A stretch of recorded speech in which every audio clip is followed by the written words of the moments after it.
ਅੰਮ੍ਰਿਤ ਸੰਚਾਰ ਹਾਲ ਬੀੜ ਬਾਬਾ ਬੁੱਢਾ ਸਾਹਿਬ ਵਿਖੇ ਚਵਰ ਛਤਰ ਤਖਤ ਦੇ ਮਾਲਕ ਸ਼ਬਦ ਗੁਰੂ श्री गुरु ग्रंथ साहिब महाराज की पावन पवित्र गोद विच सज बैठी गुरु रूप गुरु प्यारी साध संगत जी, आओ उसे ही जोश नाल उसे जज्बे दे नाल आपां फतेह दा जवाब फतेह देना जिवें जकारियां दा दे रहे सीगे। कोई रसना वांझी ना रह जावे। गज वज के बुलाओ जी, वाहेगुरु जी का खालसा वाहेगुरु जी की फतेह। सब तो पहला तां समूह नौजवानों का, समूह संगतां का, संत साहिबाना का, कार सेवा वाले महापुरखों का ते यूथ के जो आइकन इधर आए ने, आपां नूं सब नूं प्रेरण दे लई ते अपने विच एक जमीर की जिहड़ी जोत है उन्होंने जगाउण दे लई उन्हां दा सब दा मैं धन्नवाद करदा। इजलास ये पिछले साल भी होया सी, पर ऐतकी खुशी है मेरे वीरो कि ऐतकी दुगनी शक्ति दे नाल, दुगनी गिनती दे नाल, दुगनी ऊर्जा दे नाल, दुगने जोश दे नाल ते दुगने जज्बे दे नाल अज तुसीं इधर बैठे हो।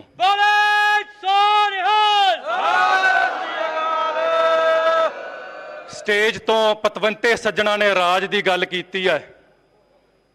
दोहरा पढ़ लीए पहला फिर समझते हैं। श्री मुख वाक भनियो गरीब निवाज, शस्त्रन के अधीन है राज। राज बिना ना धर्म चले हैं, धर्म बिना सब दले मले हैं। खत्म किथे हुंदी है तुग? धर्म बिना सब दले मले हैं। जदों जदों आपां अपने मुंह आनंदपुर तो वापस मोड़े ने, परे नूं मोड़े ने, जदों जदों खंडे बाटे दी पहल नूं आपां पराया समझिया है, तद तद साडे हत्थों राज गया है। राज दी गल असीं करदे हैं। हुक्मरान नहीं चाहुंदा असीं राज दी गल करिए, एजेंसियां नहीं चाहती असीं राज की गल करिए। क्यों ना करिए राज की गल? ये पातशाही दावा है जो गुरु गोबिंद सिंह महाराज सानू बख्श के गए ने। जे असीं सिर ते दस्तारा बन्नदे हां, ये कोई कपड़े की लीर नहीं। मेरे नौजवान वीरो ध्यान नाल गल सुनिया जे।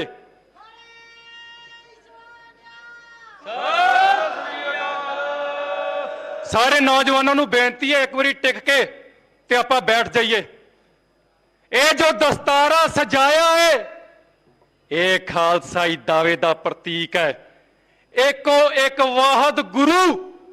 इस रूहे जमीन ते मैनू कोई उदाहरण दे के दस दो, जे कोई गुरु गोबिंद सिंह तो लहदा कोई गुरु होया होए, कोई मार्गदर्शक होया होए, कोई पीर पैगंबर होया होए, कोई संत सिपाही होया होए जिन्हें सानू अपने अर्गा बनाया, अपने तो घट बनाया, अपने तो पिछे बनाया, अपने तो थले बनाया। पर जे आप दस्तारा सजाया तो सानू भी सजाण दा हक दिता। खालसे राज की गल हुंदी है। जे आप उन्होंने कलगी सजाई ते राज करने वालियां ने भी, साडे वड्डे वडेरियां ने कलगी सजाई। जे उन्होंने शस्त्र फड़े हाथ दे विच, ये भी शस्त्र खालसाई दावे दा एक पातशाही दावे का प्रतीक है। जे आप उन्होंने शस्त्र फड़े हाथों दे विच, सानू भी उन्होंने हक बख्शिश किया है। इको एक गुरु जो पिता दे रूप दे विच जदों 4 पुत्र शहीद हो गए, उदों किन्ना वाल इशारा करके गल आखी सी, खालसा जी मैं हथ बन के बेनती करता हुन्ना, जदों शीशे दे अगे जाओ अपने आप नूं गुरु गोबिंद सिंह दे सामने समझो कि सोचो कि गुरु गोबिंद सिंह मेरे अल इशारा करके कह रहा है कि इन पुत्रन के शीस पे वार दिए सुत चार, चार मुए तो क्या भया जीवत कई हजार। ये साडे वाल इशारा कीता है। तीसरी गल कि साडा निशान जिसनों नीविया करन दा यतन ये अकिरतकन अज करते हैं, जिसनों नीविया करन दा यतन ये एहसान फरामोश करते हैं, ये भी पातशाही दावे का प्रतीक है। इनू नीविया करन दे यतन करन वाले दे जड़े है वो झंडे मिट्टी दे विच अज रुलदे फिरदे ते निशान खालसे दा अज भी बुलंद है ते हमेशा बुलंद रहेगा। ये गल याद रखनी है कि साडी दस्तार, साडी किरपान ते साडा निशान साडे पातशाही दावे का प्रतीक है। अज लोड़ है, आपां कहने हैं ना कि गुरु गोबिंद सिंह महाराज जिवें हुणे वीर कह रहा सीगा कि सामने बैठे हुंदे आपां आही गल करदे। जिन्ना सिंघां ने सिंघणियां ने गुरु महाराज की सेवा की, अज याद रखियो अज साडे कोल भी वो मौका है, साडे कोल भी वही जीवन है। ਬਾਣੀ ਗੁਰੂ, ਗੁਰੂ ਹੈ ਬਾਣੀ ਵਿੱਚ ਬਾਣੀ ਅੰਮ੍ਰਿਤ ਸਾਰੇ। ਗੁਰੂ ਮਹਾਰਾਜ ਨੇ ਜੇ ਗੁਰੂ ਨੂੰ, ਬਾਣੀ ਨੂੰ ਗੁਰੂ ਦੀ ਅਹੁਦੇ ਦਿੱਤੀ ਹੈ, ਤੇ ਅੱਜ ਸਾਡੇ ਕੋਲ ਵੀ ਜੇ ਜੀਵਨ ਆਇਆ ਹੈ, ਤੇ ਜੇ ਨਾਰਾ ਲਾਉਂਦੇ ਆ ਰਾਜ ਕਰੇਗਾ ਖਾਲਸਾ, ਕਿਤੇ ਲਾਉਂਦੇ ਆ ਖਾਲਸੇ ਦਾ ਰਾਜ ਆਵੇਗਾ, ਹੱਕ ਪ੍ਰਾਪਤ ਹੋਣਗੇ। ਜੇ ਉਸ ਮੁਹਿੰਮ ਦੇ ਵਿੱਚ ਅਸੀਂ ਆਪਣਾ ਹਿੱਸਾ ਪਾਉਣਾ ਚਾਹੁੰਦੇ ਹਾਂ ਤੇ ਆਪਾਂ ਪਾਈਏ, ਨਾ ਪਾਵਾਂਗੇ ਰਾਜ ਫਿਰ ਵੀ ਆਉਣਾ ਹੈ।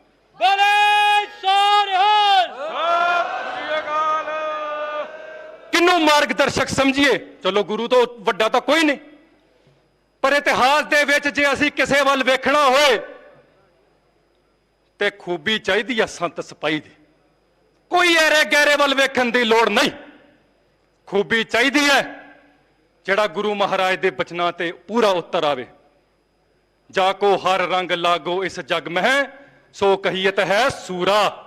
ਇਹ ਡੈਫੀਨੇਸ਼ਨ ਆ ਸੰਤ ਦੀ। ਭਾਈ ਜਗਮੀਤ ਸਿੰਘ ਜੀ ਬਰਾੜ ਸਾਡੇ ਵੱਡੇ ਨੇ, ਉਹ ਹੁਣੇ ਕਹਿ ਰਹੇ ਸੀ, ਇੱਧਰ ਪ੍ਰੋਫੈਸਰ ਸਾਹਿਬ ਬੈਠੇ ਸੀ, ਲੁਧਿਆਣੇ ਤੋਂ ਆਈ ਸੀ, ਉਹ ਕਹਿ ਰਹੇ ਸੀ ਕਿ ਹੁਣ ਗਿਆਨ ਦੀ ਖੜਗ ਦੇ ਨਾਲ ਕਾਮ ਕ੍ਰੋਧ ਲੋਭ ਹੰਕਾਰ ਨੂੰ ਵੱਢਣ ਦਾ ਸਮਾਂ। ਉਹ ਸੰਤ ਦੀ ਡੈਫੀਨੇਸ਼ਨ ਹੈ ਜਿਹੜੇ ਕੁਰੀਤੀਆਂ ਦੇ ਉੱਤੇ ਕਾਬੂ ਪਾ ਲੈਂਦਾ ਹੈ। ਉਹ ਸੰਤ ਦੀ ਡੈਫੀਨੇਸ਼ਨ ਹੈ ਜਿਹੜਾ ਗੁਰੂ ਨੂੰ ਸਮਰਪਣ ਹੋ ਜਾਂਦਾ ਹੈ। ਤੇ ਯਾਦ ਰੱਖਿਓ ਖਾਲਸਾ ਜੀ, ਜਦੋਂ ਆਪਾਂ ਗੁਰੂ ਦੇ ਸਾਹਮਣੇ ਸੀਸ ਝੁਕਾ ਲੈਂਦੇ ਆ, ਉਹ ਗੁਰੂ ਸਾਡੇ ਲਈ ਖੜਾ ਹੋ ਜਾਂਦਾ ਹੈ। ਤੇ ਜਦੋਂ ਗੁਰੂ ਸਾਡੇ ਲਈ ਖੜਾ ਹੋ ਜਾਏ, ਕਿਸੇ ਦੀ ਜ਼ਰੂਰਤ ਨਹੀਂ ਕਿ ਸਾਡੇ ਖਿਲਾਫ ਖੜਾ ਹੋ ਜਾਏ। ਇਹ ਡੈਫੀਨੇਸ਼ਨ ਆ ਸੰਤ ਦੀ। ਪਰ ਸੰਤ ਤਾਂ ਨਹੀਂ ਮਹਾਰਾਜ ਨੇ ਇਕੱਲਾ ਕਿਹਾ, ਜੇ ਮੀਰੀ ਪੀਰੀ ਦੀਆਂ ਕਿਰਪਾਨਾਂ ਪਾਈਆਂ ਤੇ ਦੋ ਪਾਈਆਂ, ਜੇ ਨਿਸ਼ਾਨ ਝੂਲਦੇ ਤਾਂ ਦੋ ਹੈ, ਜੇ ਸੰਕਲਪ ਦਿੱਤਾ ਹੈ ਤੇ ਸੰਤ ਤੇ ਸਿਪਾਹੀ ਦਾ ਹੈ।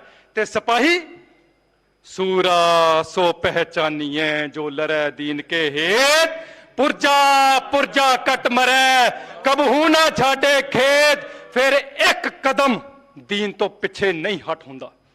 ਫਿਰ ਉਹ ਲੋਕ ਖੜਕ ਖੜਕਾਉਂਦਾ ਹੈ ਦੀਨ ਦੇ ਖਾਤਰ, ਧਰਮ ਦੀ ਖਾਤਰ, ਗੁਰੂ ਪਿਤਾ ਦੇ ਖਾਤਰ ਉਹ ਆਪਣੀ ਜਾਨ ਦੀ ਬਾਜੀ ਵੀ ਲਾ ਜਾਂਦਾ ਹੈ। ਤੇ ਇੱਕੋ ਇੱਕ ਨਾਮ ਰੀਸੈਂਟ ਇਤਿਹਾਸ ਦੇ ਵਿੱਚ ਜੇ ਵੇਖਣਾ ਹੋਏ, ਇੱਕੋ ਇੱਕ ਨਾਮ ਸਾਹਮਣੇ ਆਉਂਦਾ ਹੈ, ਅਮਰ ਸ਼ਹੀਦ ਭਾਈ ਸਾਹਿਬ ਭਾਈ ਅਮਰੀਕ ਸਿੰਘ ਜੀ, ਜਿਨ੍ਹਾਂ ਨੇ ਨੌਜਵਾਨਾਂ ਨੂੰ ਪ੍ਰੇਰ ਕੇ ਤੇ ਦਮਦਮੀ ਟਕਸਾਲ ਦੇ ਨਾਲ ਲਾਇਆ। ਤੇ ਅੱਗੇ ਕੌਣ ਸੀ?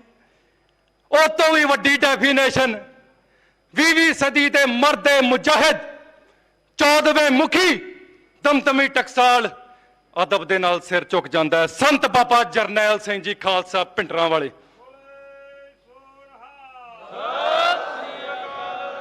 ਸੰਤਾਂ ਦਾ ਨਾਮ ਲਿਆ ਏ, ਜੋਸ਼ ਦੇ ਨਾਲ ਜਕਾਰਾ ਬੁਲਾਓ, ਬੋਲੇ ਸੋ ਨਿਹਾਲ।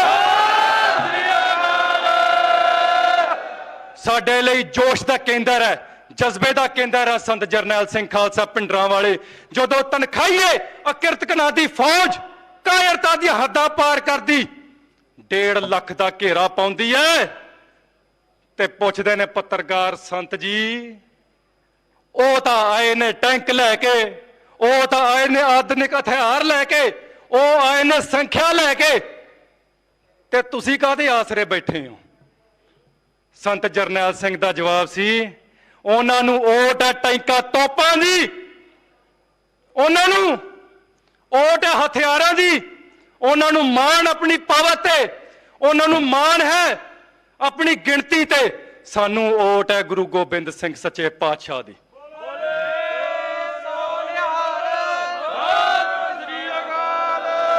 ਰੂਹਾਨੀਅਤ ਦੇ ਕੇਂਦਰ ਸ਼੍ਰੀ ਹਰਮੰਦਰ ਸਾਹਿਬ, ਇਸ ਦੀ ਪਵਿੱਤਰ ਧਰਤੀ ਤੇ ਜੇ ਜੋੜੇ ਸਮੇਤ ਪਾ ਕੇ ਦਗੜ ਦਗੜ ਕਰਦੇ ਅੰਦਰ ਆਉਣਗੇ ਤਾਂ ਪੈਰਾਂ ਤੇ ਕੱਲਾਂਗੇ ਲੋਥਾਂ ਬਣਾ ਬਣਾ ਕੇ ਟਰੱਕਾਂ ਦੇ ਵਿੱਚ।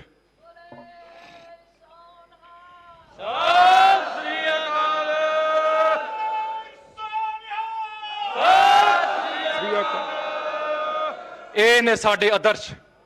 ਸਾਡਾ ਆਦਰਸ਼ ਕੋਈ ਲੀਡਰ ਨਹੀਂ ਜਿਹੜੇ ਆਪਣੇ ਪਾਰਟੀਆਂ ਤੇ ਝੰਡੇ ਸਾਨੂੰ ਫੜਾਉਂਦੇ ਫਿਰਨ, ਕੋਈ ਕਲਾਕਾਰ ਨਹੀਂ ਜਿਨ੍ਹਾਂ ਪਿੱਛੇ ਅਸੀਂ ਲੜਦੇ ਫਿਰੀਏ, ਕੋਈ ਅਦਾਕਾਰ ਨਹੀਂ। ਸਾਡਾ ਆਦਰਸ਼ ਉਹ ਹੈ ਜੋ ਸਾਡੇ ਹੱਥਾਂ ਦੇ ਵਿੱਚ ਕੇਸਰੀ ਨਿਸ਼ਾਨ ਫੜਾਏਗਾ, ਜੋ ਸਾਡੇ ਮੂੰਹ ਉਹ ਤਖਤਾਂ ਦੇ ਵੱਲ ਕਰੇਗਾ। ਯਾਦ ਰੱਖਿਓ, ਇੱਕੋ ਇੱਕ ਵਾਹਿਦ ਕੌਮ ਹੈ ਮੇਰੇ ਵੀਰੋ। ਤੁਹਾਨੂੰ ਮੈਂ ਬੇਨਤੀ ਕਰਨੀ ਚਾਹੁੰਦਾ ਹੈ, ਹੁਣੇ ਲੈਕਚਰਰ ਸਾਹਿਬ ਕਹਿ ਰਹੇ ਸੀਗੇ ਕਿ ਨੈਟ ਦੇ ਉੱਤੇ ਸਾਰੀ ਇਨਫੋਰਮੇਸ਼ਨ ਮਿਲ ਜਾਂਦੀ ਹੈ। ਕੋਈ ਲੱਭ ਕੇ ਦੱਸੋ ਐਸੀ ਕੌਮ ਜਿਹਦੇ ਕੋਲ ਇੱਕ ਵੀ ਮੰਦਰ ਤਖਤ ਦੀ ਰੂਪ ਦੇ ਵਿੱਚ ਹੋਵੇ। ਦੱਸੋ ਜੇ ਹੈ ਇੱਕ ਵਾਹਦ ਕੌਮ ਜਿਹਦੇ ਕੋਲ ਇੱਕ ਨਹੀਂ, ਦੋ ਨਹੀਂ, ਪੰਜ ਗੁਰਦੁਆਰੇ ਤਖਤ ਦੇ ਰੂਪ ਦੇ ਵਿੱਚ ਨੇ। ਅਸੀਂ ਜਿੱਥੇ ਨੂੰ ਮੂੰਹ ਕਰ ਲਈਏ, ਅਸੀਂ ਦੱਖਣ ਨੂੰ ਮੂੰਹ ਕਰੀਏ ਤੇ ਸ਼੍ਰੀ ਹਜੂਰ ਸਾਹਿਬ, ਅਸੀਂ ਪੂਰਬ ਨੂੰ ਮੂੰਹ ਕਰ ਲਈਏ ਤੇ ਪਟਨਾ ਸਾਹਿਬ, ਮਾਲਵੇ ਨੂੰ ਮੂੰਹ ਕਰ ਲਈਏ ਤੇ ਤਖਤ ਸ਼੍ਰੀ ਦਮਦਮਾ ਸਾਹਿਬ, ਇਧਰ ਉੱਤਰ ਵੱਲ ਨੂੰ ਚੱਲ ਜਾਈਏ ਤੇ ਤਖਤ ਸ਼੍ਰੀ ਕੇਸਗੜ੍ਹ ਸਾਹਿਬ, ਸ਼੍ਰੀ ਅਨੰਦਪੁਰ ਸਾਹਿਬ ਤੇ ਸ਼੍ਰੀ ਅੰਮ੍ਰਿਤਸਰ ਸਾਹਿਬ, ਤਖਤ ਸ਼੍ਰੀ ਅਕਾਲ ਤਖਤ ਸਾਹਿਬ। ਜਿੱਧਰ ਮੂੰਹ ਕਰੋ ਗੁਰੂ ਤੁਹਾਡੇ ਅੱਗੇ ਅੱਗੇ ਤੁਹਾਨੂੰ ਕਹਿ ਰਿਹਾ ਹੈ ਕਿ ਮੈਂ ਤੁਹਾਡੀ ਅਗਵਾਈ ਕਰਨ ਦੇ ਲਈ ਤਿਆਰ ਹੈ, ਕਿ ਅਸੀਂ ਤਿਆਰ ਹੈ ਇੱਕ ਯੋਗ ਅਗਵਾਈ ਦੇ ਲਈ। ਅੱਜ ਲੋੜ ਹੈ ਮੇਰੇ ਵੀਰੋ, ਇੱਕ ਚਿਣਗ ਹੁੰਦੀ ਹੈ ਜ਼ਮੀਰ ਦੀ ਜਿਹੜੀ ਆਪਾਂ ਅੱਜ ਲੈ ਕੇ ਬੈਠੇ ਹਾਂ। ਜੇ ਅਸੀਂ ਅੱਜ ਫੈਡਰੇਸ਼ਨ ਦੇ ਇਜਲਾਸ 'ਚ ਆਏ ਆ ਨਾ ਤੇ ਸਾਡੇ ਹਿਰਦਿਆਂ ਦੇ ਵਿੱਚ ਉਹ ਚਿਣਗ ਹੈ, ਜ਼ਮੀਰ ਦੀ ਚਿਣਗ ਹੈ, ਇਹਨੂੰ ਬਾਹਰ ਉਭਾਰ ਕੇ ਤੇ ਇੱਕ ਪਲੇਟਫਾਰਮ ਤੇ ਇਕੱਤਰ ਹੋ ਜਾਈਏ। ਵੇਖਿਓ ਜਦੋਂ ਇੱਕ ਇੱਕ ਚਿਣਗ ਕਰਦੀ ਤੇ ਹੱਥ ਦੇ ਵਿੱਚ ਮਸ਼ਾਲ ਦਾ ਰੂਪ ਧਾਰਨ ਕਰ ਜਾਵੇਗੀ।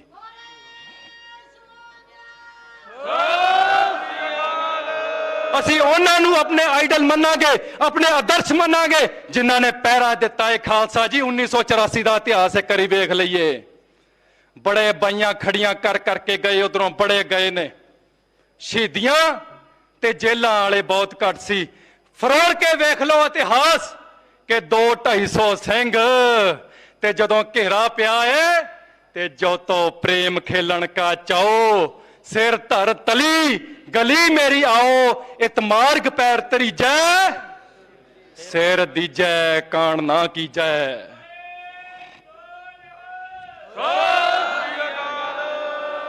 ਫਿਰ ਖਾਲਸਾ ਜੀ ਜਿਹੜੇ ਝੁਕੇ ਉਸ ਗੁਰੂ ਗ੍ਰੰਥ ਦੇ ਅੱਗੇ, ਜਿਹੜੇ ਝੁਕੇ ਗੁਰੂ ਮਹਾਰਾਜ ਦੀ ਜੋ ਆਨ ਮਾਨ ਸ਼ਾਨ ਨੂੰ ਬਰਕਰਾਰ ਕਰਨ ਦੇ ਲਈ ਗੁਰੂ ਮਹਾਰਾਜ ਦੇ ਅੱਗੇ ਝੁਕੇ ਤੇ ਛਾਤੀਆਂ ਢਾ ਕੇ ਤੇ ਗੋਲੀਆਂ ਦਾ ਸਾਹਮਣਾ ਕੀਤਾ, ਧੱਜੀਆਂ ਉਡਾ ਦਿੱਤੀਆਂ। ਪੁੱਛੋ ਕਿ ਇਸ ਬਰਾੜ ਨੂੰ, ਜਰਨਲ ਨੂੰ ਜਿਹੜਾ ਅਗਵਾਈ ਕਰਦਾ ਸੀ ਅਟੈਕ ਦੀ, ਕਹਿੰਦਾ ਏ इतना नुकसान तो हमारा पाकिस्तान के साथ जंग में नहीं हुआ। अपनी किताब च लिखता है कि 8000 तो 15000 फौजी मार सिट्टे संत जरनैल सिंह खालसा पिंडरां वालियां ने।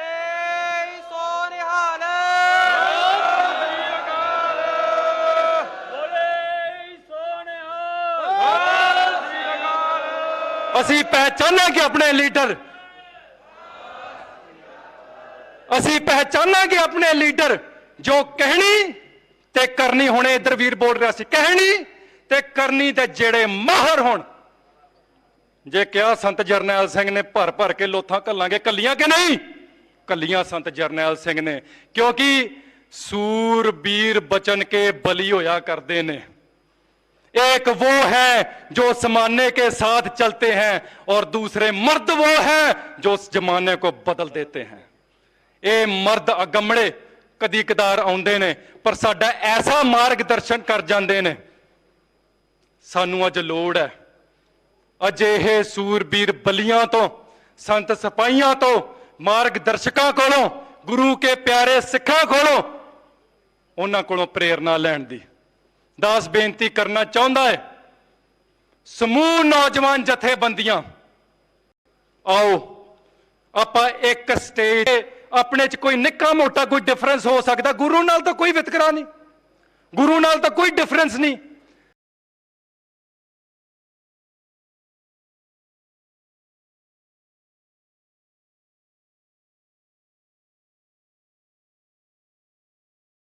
जे गुरु महाराज ने सानू बराबर बनाया ही, गुरु गोबिंद सिंह महाराज दे सपुत्र बनन दा अज जो भूमि है उन्होंने ना छड्ड के जाइए। आपां वेखदे हां साडे वीर आयल्स कर करके बाहर जाई जा रहे ने। कसूर है सरकारां दा, हाँ वो रोजगार नहीं पैदा कर सके, पर अज तो 40-50 साल पहला वेख लो हर दफ्तर दे विच भावें छोटे पद्धर दा भावें हायर पद्धर दा ने। कसूर है सरकारां दा, हाँ वो रोजगार नहीं पैदा कर सके, पर अज तो 40-50 साल पहला वेख लो हर दफ्तर दे विच भावें छोटे पद्धर दा भावें हायर पद्धर दा ओहदे विच सरदार चेहरे सानू वेखदे हुंदे सन। अज लोड़ है फिर तो ਆਪਾਂ ਭਾਵੇਂ ਪ੍ਰੈਪਰੇਸ਼ਨ ਕਰੀਏ IAS ਦੀ, PCS ਦੀ, IPS ਦੀ, ਕਿਸੇ ਵੀ ਪੱਧਰ ਦੇ ਪੇਪਰ ਦੀ ਤਿਆਰੀ ਕਰੀਏ, ਕੀ ਸਾਡੇ 'ਚ ਕੋਈ ਘਾਟ ਹੈ? ਗੁਰੂ ਮਹਾਰਾਜ ਨੇ ਸਾਡੇ ਤੋਂ ਕੁਝ ਨਹੀਂ ਲੁਕਾਇਆ, ਕਿਸੇ ਚੀਜ਼ ਦੀ ਘਾਟ ਨਹੀਂ। ਗੁਰੂ ਮਹਾਰਾਜ ਨੇ ਸਾਡੇ ਤੋਂ ਕੁਝ ਨਹੀਂ ਲੁਕਾਇਆ, ਕਿਸੇ ਚੀਜ਼ ਦੀ ਘਾਟ ਨਹੀਂ ਮੇਰੇ ਵੀਰੋ। ਗੁਰੂ ਮਹਾਰਾਜ ਨੇ ਇਹ ਗੱਲ ਕਹੀ ਹੈ ਕਿ ਖਾਲਸਾ ਮੇਰੋ ਰੂਪ ਹੈ ਖਾਸ। ਇਸ ਕਰਕੇ ਆਪਾਂ ਇਸ ਧਰਤੀ ਤੇ ਝੁਕ ਨਹੀਂ ਸਕਦੇ। ਮਹਾਰਾਜ ਨੇ ਸਾਨੂੰ ਹੁਕਮਰਾਨ ਬਣਾਇਆ ਹੈ, ਬਾਦਸ਼ਾਹ ਬਣਾਇਆ ਹੈ, ਰਾਜੇ ਬਣਾਇਆ ਹੈ। ਸਿਰਫ ਉਸ ਸੰਕਲਪ ਨੂੰ ਹੁਣ ਸਾਂਭ ਕੇ ਚੱਲਣ ਦੀ ਲੋੜ ਹੈ। ਇਹ ਚਾਹੁੰਦੇ ਨੇ ਕਿ ਇਤਿਹਾਸ ਖਤਮ ਹੋ ਜਾਏ, ਇਹ ਚਾਹੁੰਦੇ ਨੇ ਨੌਜਵਾਨ ਪੀੜ੍ਹੀ ਗਰਕ ਹੋ ਜਾਏ, ਇਹ ਚਾਹੁੰਦੇ ਨੇ ਕਿਸਾਨੀ ਸੰਘਰਸ਼ ਵੇਖਿਆ, ਇਹ ਚਾਹੁੰਦੇ ਨੇ ਸਾਡੀ ਆਰਥਿਕਤਾ ਕਮਜ਼ੋਰ ਹੋ ਜਾਏ। ਪਰ ਡਟ ਕੇ ਜਵਾਬ ਦੇਣਾ, ਸਿਰਫ ਕਹਿਣ ਦੇ ਨਾਲ ਸੰਤ ਜਰਨੈਲ ਸਿੰਘ ਦੇ ਅਸੀਂ ਜਿਹੜੇ ਆ ਉਹਨਾਂ ਦੇ ਪਿੱਛੇ ਫਾਲੋਅਰ ਨਹੀਂ ਬਣ ਸਕਦੇ, ਇਹ ਕਰਨਾ ਵੀ ਪਵੇਗਾ। ਜੇ ਸੰਕਲਪ ਲੈ ਕੇ ਚੱਲੇ ਆ, ਗੁਰੂ ਮਹਾਰਾਜ ਕਹਿੰਦੇ ਆ ਕਿ ਸਤਿਗੁਰ ਮੇਰਾ ਤਾਣ ਨਿਤਾਣ। ਜਦੋਂ ਝੁਕਾਂਗੇ ਗੁਰੂ ਗ੍ਰੰਥ ਸਾਹਿਬ ਸੱਚੇ ਪਾਤਸ਼ਾਹ ਅੱਗੇ ਤੇ ਕੋਈ ਵੀ ਮੰਜ਼ਿਲ ਜਿਹੜੀ ਹੈ ਉਹ ਵੱਡੀ ਨਹੀਂ। ਇੱਕ ਅਖੀਰ ਤੇ ਦਾਸ ਬੇਨਤੀ ਕਰ ਜਾਵੇ, ਬੜਿਆਂ ਨੂੰ ਭੁਲੇਖਾ ਸੀ ਕਿ ਖਰੇ ਫੈਡਰੇਸ਼ਨ ਆਜ਼ਾਦ ਇਹਨਾਂ ਨੇ ਕਰ ਲਈ ਹੈ, ਸੁਰਜੀਤ ਕੀਤੀ ਪਿਛਲੇ ਸਾਲ, ਪਤਾ ਨਹੀਂ ਮਾਰਚ ਦੇ ਵਿੱਚ ਕਿੰਨੀਆਂ ਨੇ ਵੋਟਾਂ ਪਵਾਉਣੀਆਂ। ਮੂੰਹ ਟੱਡੇ ਤੇ ਟੱਡੇ ਰਹਿ ਗਏ, ਕਿਉਂਕਿ ਆਲ ਇੰਡੀਆ ਸਿੱਖ ਸਟੂਡੈਂਟਸ ਫੈਡਰੇਸ਼ਨ ਦੀ ਆਜ਼ਾਦ ਹਸਤੀ ਅੱਜ ਵੀ ਕਾਇਮ ਹੈ। ਫੈਡਰੇਸ਼ਨ ਕਿਸੇ ਦੀ ਕਾਰਬਨ ਕਾਪੀ ਨਹੀਂ। ਫੈਡਰੇਸ਼ਨ ਕਿਹਦੀ ਹੈ? ਜਿਉਂਦੀ ਜ਼ਮੀਰ ਵਾਲੇ ਨੌਜਵਾਨਾਂ ਦੀ। ਕਿਹਦੀ ਹੈ? ਗੁਰੂ ਗ੍ਰੰਥ ਸਾਹਿਬ ਮਹਾਰਾਜ ਸੱਚੇ ਪਾਤਸ਼ਾਹ ਦੀ। ਸੋ ਆਓ ਮੇਰੇ ਵੀਰੋ, ਆਪਾਂ ਇੱਕ ਮੁਹਿੰਮ ਚਾਲੂ ਕਰਨੀ ਆ। ਹਰ ਸਕੂਲ, ਹਰ ਕਾਲਜ, ਹਰ ਯੂਨੀਵਰਸਿਟੀ ਦੇ ਵਿੱਚ ਹੁਣ ਫਿਰ ਤੋਂ ਆਲ ਇੰਡੀਆ ਸਿੱਖ ਸਟੂਡੈਂਟਸ ਫੈਡਰੇਸ਼ਨ ਦਾ ਪ੍ਰਚਾਰ ਜਿਹੜਾ ਆਰੰਭ ਚੁੱਕੇ ਆ, ਆਲਰੇਡੀ ਚੱਲ ਰਿਹਾ ਹੈ, ਉਹਦਾ ਹਿੱਸਾ ਬਣੀਏ। ਵੱਖਰੇ ਵੱਖਰੇ ਪੱਧਰ ਤੇ ਆਪਣੇ ਡਿਊਟੀਆਂ ਨਿਭਾਈਏ। ਤੇ ਜਿਹੜੀ ਕਹਿੰਦੇ ਆ ਨਾ ਕਿ ਚਰਮ ਸੀਮਾ ਤੇ ਹੁਣ ਭਾਈ ਅਮਰੀਕ ਸਿੰਘ ਵਰਗਾ ਤਾਂ ਕੋਈ ਹੋ ਨਹੀਂ ਸਕਦਾ, ਪਰ ਆਓ ਉਹਨਾਂ ਦੇ ਪਾਏ ਪੂਰਨਿਆਂ ਤੇ ਚੱਲੀਏ। ਤੇ ਫਿਰ ਤੋਂ ਜਿਹੜੀ ਕਹਿੰਦੀ ਹੈ, ਇੱਕ ਇੰਟਰਵਿਊ ਸੁਣੀ ਸੀ ਕਿ ਅਰਸ਼ਾਂ ਤੋਂ ਫਰਸ਼ਾਂ ਤੇ ਫੈਡਰੇਸ਼ਨ, ਹੁਣ ਫਿਰ ਤੋਂ ਫਰਸ਼ਾਂ ਤੋਂ ਅਰਸ਼ਾਂ ਤੇ ਜਾਏਗੀ ਆਲ ਇੰਡੀਆ ਸਿੱਖ ਸਟੂਡੈਂਟਸ ਫੈਡਰੇਸ਼ਨ।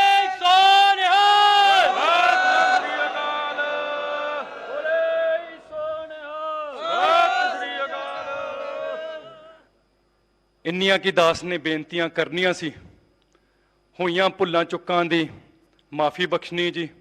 ਪਰ ਫੈਡਰੇਸ਼ਨ ਦਾ ਮੇਰੇ ਵੀਰੋ ਅਜਲਾਸ ਹੈ, ਤੁਸੀਂ ਜੋਸ਼ ਨਾਲ ਭਰੇ ਹੋ। ਆਓ ਜੋਸ਼ ਨੂੰ ਇੱਕ ਵਾਰੀ ਬਾਹਰ ਕੱਢ ਕੇ ਤੇ ਬੁਲੰਦ ਆਵਾਜ਼ ਦੇ ਵਿੱਚ ਨਾਰਿਆਂ ਦਾ ਜਵਾਬ ਦਈਏ, ਕੰਬਣਾ ਲਾ ਦਈਏ ਇੱਕ ਵਾਰੀ ਦਿੱਲੀ ਦਾ ਤਖਤ।